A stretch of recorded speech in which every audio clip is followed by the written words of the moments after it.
Camels, the cigarette that's first in the service, present the Abbott and Costello program. With the music of Leet Stevens and his orchestra, the songs of Connie Haynes and the Camel Quintet, tonight's guest, Miss Marlena Dietrich, and starring Bud Abbott and Lou Costello.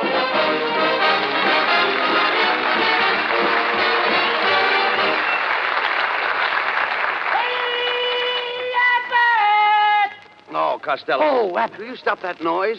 What are you doing here in the studio dressed in your bathing suit? Well, I spent all day trying to get my car out of the swimming pool. What was it doing there? Don't you read the papers, Abbott? The government says you have to pool your car. No, you dummy. They mean share the ride. You have to pick up people. Oh, I did that yesterday. I picked up Helen, Mary, Rosie, and Josie.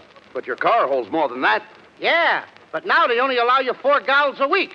They only allow you now because you can't get it. Well, never mind that, Costello. Where have you been all week? What have you been doing? Oh, boy, have I been having fun with Connie Haynes. No kidding. Last Saturday, I took her to a football game. What a game! What excitement! Any passes? No, her mother was with us. And another thing, Abbott, there was a man sitting next to us with a 6-month-old baby. All afternoon, the kid was crying. He was so hungry. Well, didn't the father bring a bottle? Yeah, but the kid wanted milk. Finally, to shut the kid up, I give him a penny. Well, did that keep him quiet? Yeah, but he kept waving the penny in front of my binoculars. It ruined the game. How did it ruin the game? All afternoon, Lincoln was playing in the backfield. No. Well, forget the football game. Much better this afternoon, huh? Yes, a lot better. We've got other things to worry about. You know, our announcer, Ken Niles, is complaining because he didn't have enough to do last week. Isn't that right, Ken? Yes, it is. After all, I could give the program a lift. I'm a shot in the arm. You said it. You're a dope. Now, don't be silly, Costello. Niles is very popular. Why, sure. Right after the broadcast last week, a lot of women chased me up Hollywood Boulevard, and one of them caught me and threw her arms around my neck. I saw that. You did? Yeah. Why did you snatch her pocketbook? Now, cut it out, Costello. Now, I talked to Ken's wife, and she says he should have more lines. She says he's got talent. She says he's terrific. She says he's colossal. She says this, she says that. I don't care what his wife says. Well, I do. My wife is a wonderful person. She's as necessary to me as an umbrella in a rainstorm. I'll take the umbrella. It's easier to shut up. No. Now, why don't you be reasonable, Costello? Mrs. Niles is a very sweet girl. Yes, she is. You know, she's a great deal like Sonia Henney. You mean you have to keep her on ice? Now, please. Are you folks hearing us? Now, wait a minute, just a minute. Now, that isn't fair, Costello. Now, let's get together here. Give Ken a chance to show what he can do. Okay. Well, yeah. Thanks, Bud. I'd like to read a little tidbit that I just happened to bring along. Oh, this is going to murder you. One night as I sat rocking on my chamber floor, came a knocking, gentle knocking on my chamber door. Quoth the raven, nevermore. Quoth the raven, nevermore. There, how'd you like that? Don't look now, but the raven just laid an egg. Hello, everybody, and hello, my fat little sugar man. Oh, this voice of this kid is temporaneous. Shh, quiet. Hello, Connie. Mr. Costello, honey, I'd like you and Mr. Abbott to meet someone. This is my Aunt Ruby. Hello. Nice to meet you. Hi, Aunt Ruby. How do you like California? Connie doesn't have enough to do. Wait a minute. After all, I listened to the program last week, and there should be more music. Connie ought to sing 45 songs. There's nothing but talk on the program. And who wants to hear a lot of talk? Hold your hat. Here comes another raid. After all, Mr. Costello, I taught Connie to sing. Why, even I sang in New York, Philadelphia, Cincinnati, Cleveland, Chicago. What about St. Louis? They beat the Yanks. Ha-ha. I really struck you out that time. You struck me out, huh? Mm-hmm. And you're just the old bat that can do it. Now, here. Wait a minute. Now, just a second, Costello. You can't talk like that to Connie's Aunt Ruby. Maybe she's right. Maybe this program needs more singing. Exactly. Everyone loves singing. Something like this. All through the night, there's a little brown bird singing. Oh, well, of course. You know I just had my tonsils taken out. Have them put back in. Costello, what right have you got to criticize? What do you know about singing? Now, look, Abbott, if I hadn't come from such a large family, I'd have been a great singer. What did the large family have to do with it? I could never get in the bathroom. Oh, no. Come on, Costello, make up your mind. Are you going to give Niles and Connie more to do or not? Why should I? If I give them more to do, the first thing you know, even the sound man will want more to do. And why shouldn't I? What did I have on last week's program? Nothing. Not even a door slam. I understand doors. I know doors inside and out. I talk to doors, and they talk to me. What do you hear from the knob?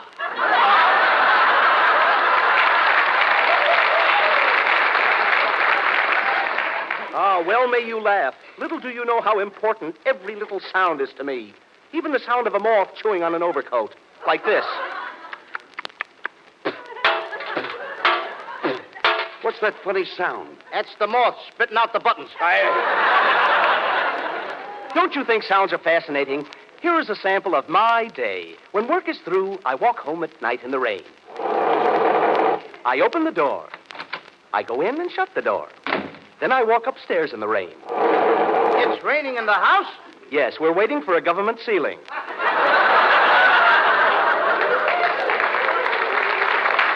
He must have a better rider than us, huh? Yeah, I imagine so. I jump into bed and sleep. It's morning. What a night! I've got to catch the train. I kiss my wife before I go to the office. My wife kisses me. I kiss her, and she kisses me. Wait a minute. What about the office? With a wife like that, why should he go to the office?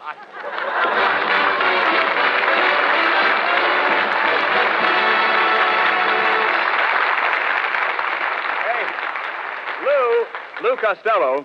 Yes, sir. For me? Yeah. How's your spelling this week? I can spell anything. Okay. Spell crumpets. Crumpets. Yeah, crumpets. Crumpets. Yeah. No. Crumpets. Crumpets. Oh, wait a minute. You left out the T. Today, I gotta have crumpets without tea. Well, why? I lost my sugar ration card. Oh, now, wait a minute. Look, Lou. Ration card. Yeah. But anyway.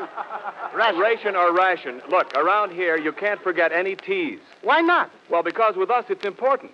In fact, with any cigarette smoker, T ought to be one of the most important letters in the alphabet. Is that right? Why, sure. T stands for taste and throat. That's anybody's own personal proving ground for cigarettes. The T-zone. Now, of course, most people have tried Camels. But have you tried them lately, since you've been smoking more? Give Camels the T-zone test now. Ask your taste about Camel's flavor. You'll find it wears well, doesn't go flat. Ask your throat about Camel's mildness. It's the best judge you can find. Thousands of smokers who are making their own T-zone test advise Camels suit them to a T. Just remember that you're the one who's doing your smoking. For steady pleasure, try Camels. You'll find they're slow-burning, cooler smoking, richer tasting, milder, better. Because Camels are expertly and matchlessly blended of costlier tobaccos. So take a tip from your T-zone. Your throat and your taste will tell you. C-A-M-E-L-S. Camels. Get a pack tonight. You'll want to buy a carton tomorrow.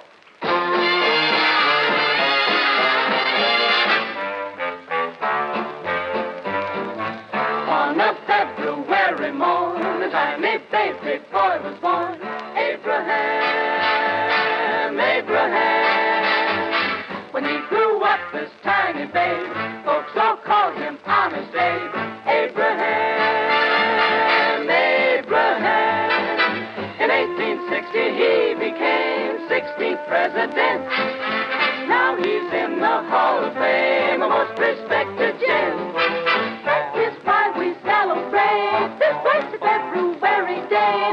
Abraham, Abraham, Abraham.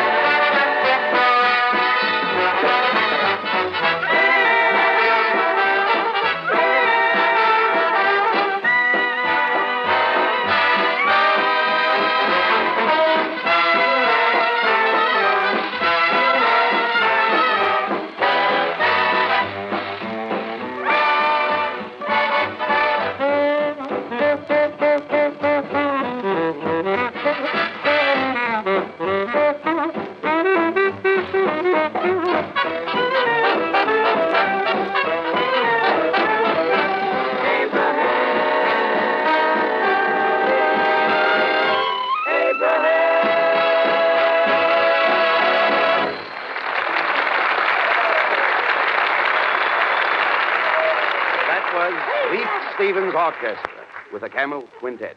Doing Abbott. Abraham from the Holiday Inn. And now, Abbott. ladies and gentlemen, oh, quiet. Abbott. What's the matter? Hey, look. Look what I got. Look at all the money.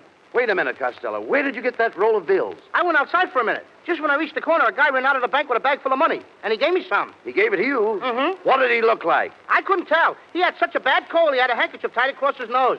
Well, you dumb cluck, that was a mask. The man was a bank robber. Oh, I don't think so, Abbott. He was the president. He offered to sell me the bank for a squawk. Sell you the bank for a squawk? Yeah, he said, one squawk out of you and I'll give you the business. Of all the dumbbells, why didn't you go into the bank and investigate? I did go in. And what a way to run a business.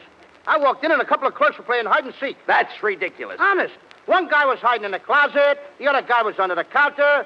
There was nobody around to play with him. Then there was another guy. What other guy? He was trying to do tricks. Trying to do tricks? Yeah, he was laying on the floor trying to escape from a lot of ropes. And you thought he was playing a game? Fine time to play games. Huh? Yeah. Especially when he had a toothache. He didn't have a toothache. No, then why did he have a plaster across his mouth? The man had a gag in his mouth. If he did, he never got a chance to tell it. Listen, you should have taken the plaster off his mouth. I did. And right away, the guy started worrying about his rationing card. Worrying about his rationing card. Yeah, he started yelling, they took the sugar. They took the sugar. Oh, no, Costello. The man was yelling because he was stuck up. Stuck up? Sure. A fine time to get a swelled head. No. Somebody might have robbed the place. He did rob the place. Look, was there anybody with him? Just a woman. A woman. Why didn't you mention her before? She didn't appeal to me. Oh. Did you pinch her? No. Then you should have held her. If I'd have held her, I'd have pinched her. You idiot. A little bit. Do you realize that by keeping the money and letting the crooks get away, you've made yourself an accomplice? Ken Niles, turn on the radio. Maybe we'll get a police report. Hurry up. Okay, Bud. Okay. Hey, you hear that, Abbott? What's that? There's a message.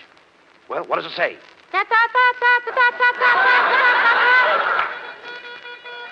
Attention all citizens.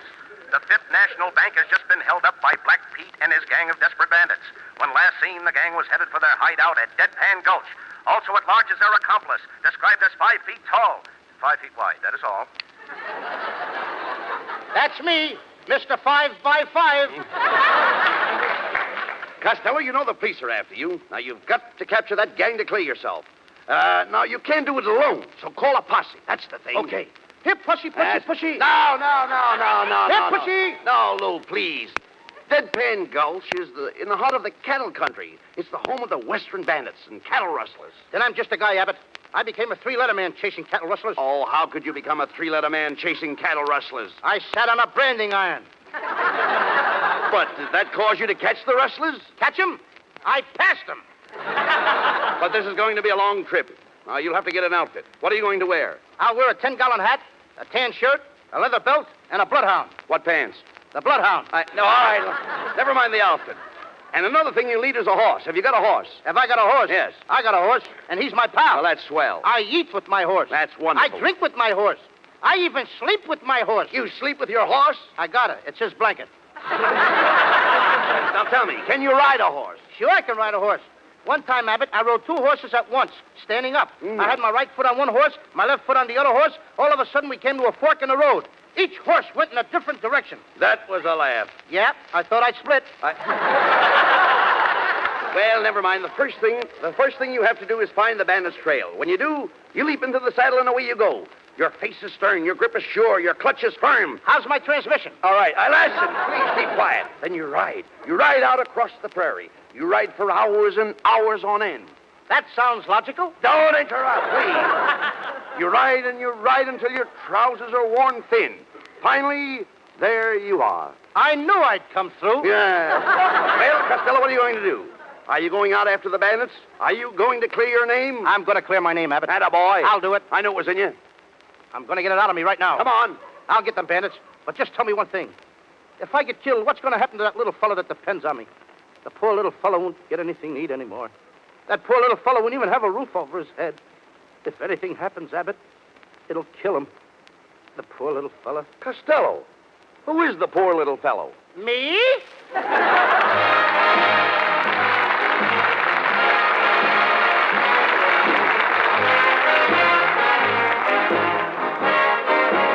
And here's Connie Haynes Friends with the Camel Quintet to sing a new tune of the Old West, Cow Cow Boogie.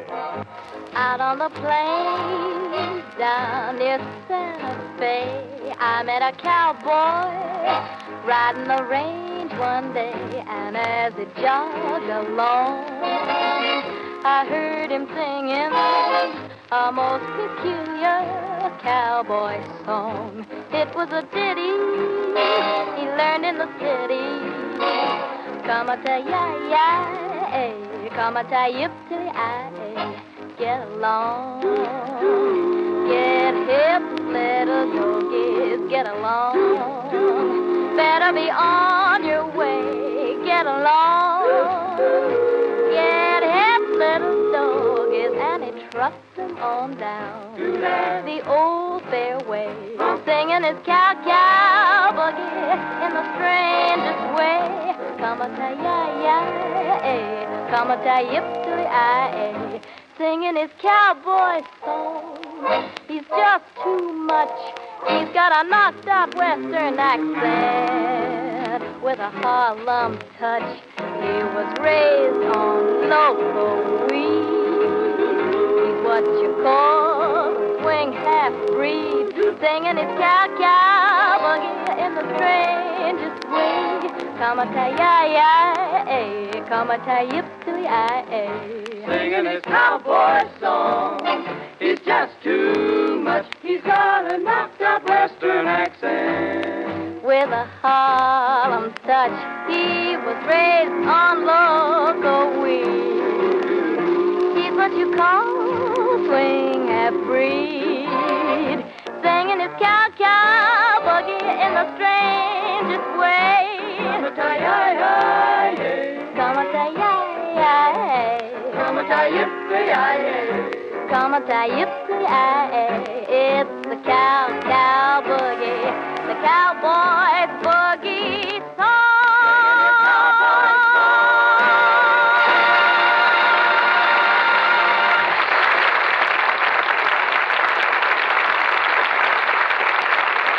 And now, back to the adventures of our heroes, Abbott and Costello, as we find them hot on the trail of the bank bandit Black Pete. Leading a posse of men, they track the villain to the lawless town of Pan Gulch. Here they are, riding up the main street of the town. Like a spurs that jingle, jangle, jingle, jingle, jingle, jingle, jingle. What's wrong? What's wrong? One of my spurs got stuck. Costello, what do you think you're doing? Why are you riding underneath your horse? Well, my horse isn't feeling well, Abbott, and the doctor told me to watch his stomach. Well, here we are, men. We'll probably find Black Pete in the Red Dog Cafe across the street. Stop your horses. Okay. Whoa!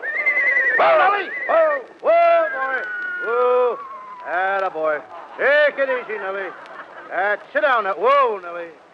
All right, men. Everybody into the bar for a drink. Now. Just a man. You horses stay outside. All right, let's go in. And listen, Costello. When we go through this door, have your gun ready. If anybody moves, shoot. If anybody shoots, I'll move. Okay, the preacher. Oh, speaking of my glory and my fame. Hey, Abbott, listen to that. What a pair of pipes. Wish I was a plumber. And tell them my son. Costello, don't you recognize her? Tell them my choir. She's the toast of Pan Gulch. My Really? side of the same. Oh, Marlena Dietrich.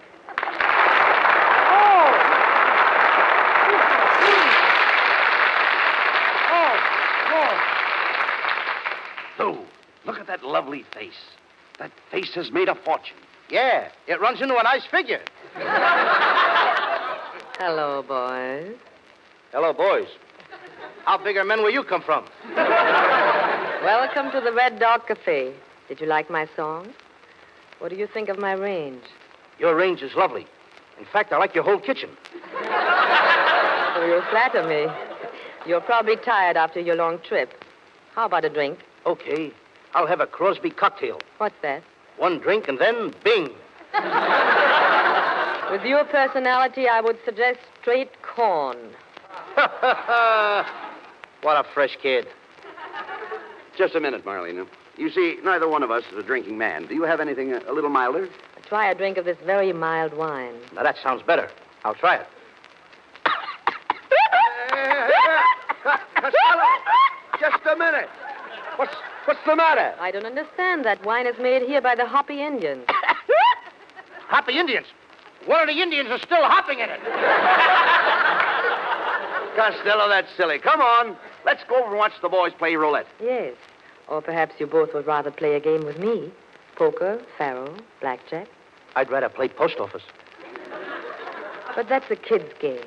Not the way I play it.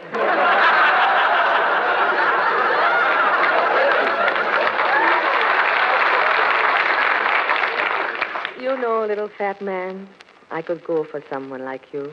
You could? Yes. Do you know someone? Sure. What a fresh kid, Abbott! Now, look.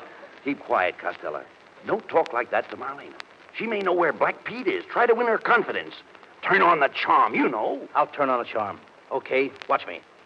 Marlena, my love, I adore you. You do? Yeah. Marlena, will you let me be your slave? Will you let me do something for you that I have never done for any other woman? What's that? Will you let me press your slacks? Costello, will you stop that? You just don't know how to handle these Western girls. Oh, yes, I do, Abbott. Marlena, one time I was in love with a bow-legged cowgirl. She was too bow-legged to round up the cattle. What do you mean? Well, she had a terrible time getting her calves together.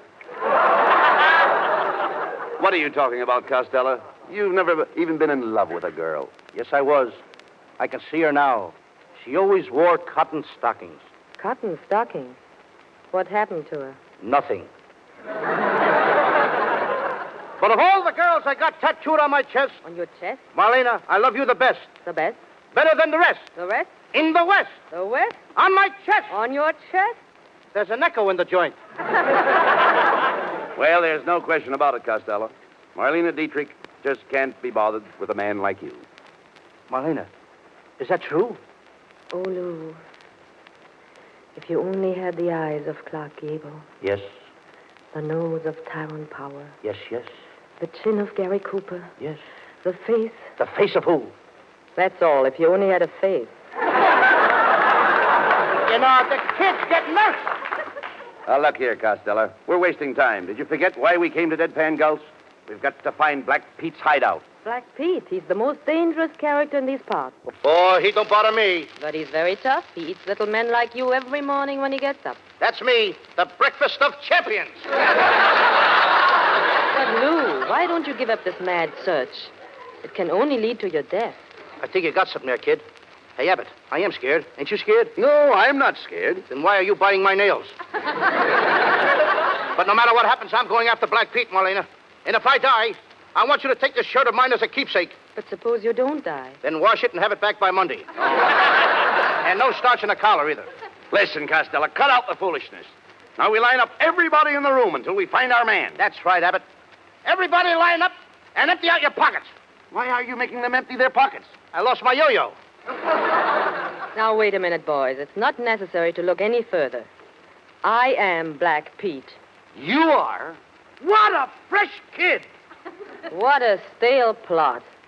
I think you got something there. Marlena, I still don't believe all this is true. It is true. I took the money from the bank, but I did not steal it. It was my own money. It was my pin money. $100,000 pin money? I have very expensive pins. If you don't believe me, I'll show you. I have all the money right here in my stocking. Look. Abbott, what a cute bank. What a place to make a deposit.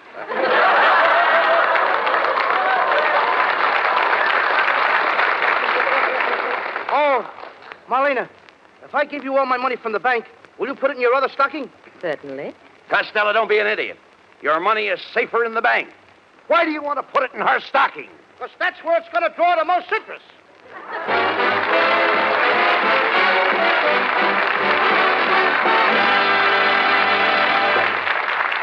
Before we hear from Abbott and Costello again, do you want to find out how hitting ground feels to a paratrooper?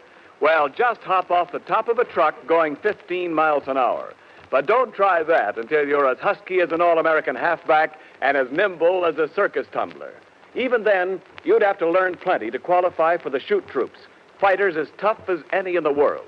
And whether your job is to dangle in midair from silk cords or whether you're making the shoots, you want to get the most out of your off-duty moments. Take Helen Lynch, for instance. She works at the Pioneer Parachute Company, making some of the chutes used by our paratroopers. Like so many of us, Miss Lynch is smoking more these days, and she sticks to Camels. She said, quote, "Package after package, Camels never tire my taste or wear out their welcome. They have such a rich, full flavor, and they're so easy on my throat." Unquote. Camel is first in the service. Actual sales records in post exchanges and canteens show that with men in the Army, the Navy, the Marine Corps, and the Coast Guard, Camel is the favorite. Why is that? Well, just ask your own throat and taste. Camels have a full, rich flavor, the kind that wears well, doesn't go flat. Camels are milder, too, and cooler smoking because they're slow burning.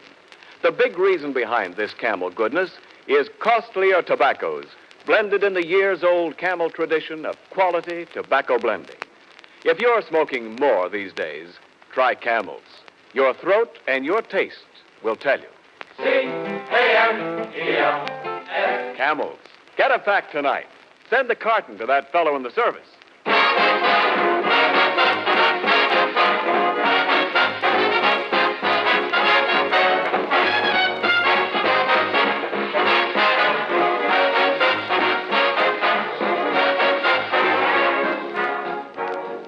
And now a word about next week's program. You'll hear more music from Leith Stevens and the orchestra, more songs by Connie Haynes and the Camel Quintet, and a gripping, dramatic story of life in the squared circle with our guest star, John Garfield. Now, here is a short preview of next week's program. Thousands of people are assembled in Madison Square Garden. All eyes are focused on the two fighters in the center of the ring, Killer Garfield and Cupid Costello. There is a terrific exchange of blows. The crowd is on its feet. Costello is on his face. Costello, get up. Get up. Get up off your knees and quit playing with those marbles. What marbles? I'm picking up my teeth!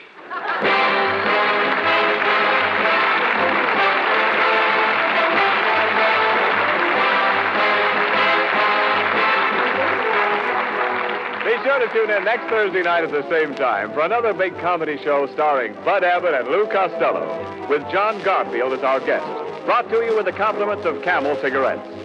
Camel presents 3 great radio shows each week. Abbott and Costello on Thursday nights. On Friday night, it's the Camel Caravan with Lanny Ross, Herb Schreiner, Xavier Cugat, and Our Town.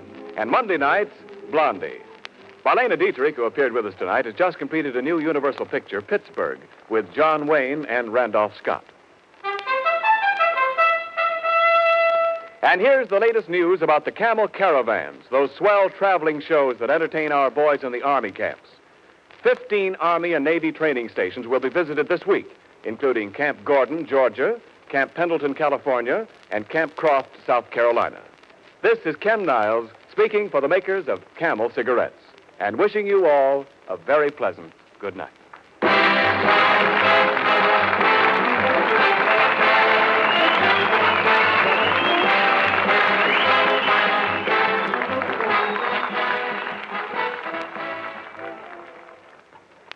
Ever see a pipe wearing a muzzle?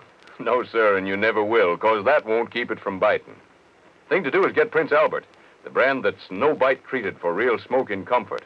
Another thing, PA's crimp cut, and that means it packs firm and easy and gives you cool, one-match burning. You'll find around 50 mild, rich-tasting pipefuls in every handy pocket package of Prince Albert. Try PA for Pipe Appeal. You'll agree it's the national joy smoke. This program has come to you from Hollywood. This is the National Broadcasting Company.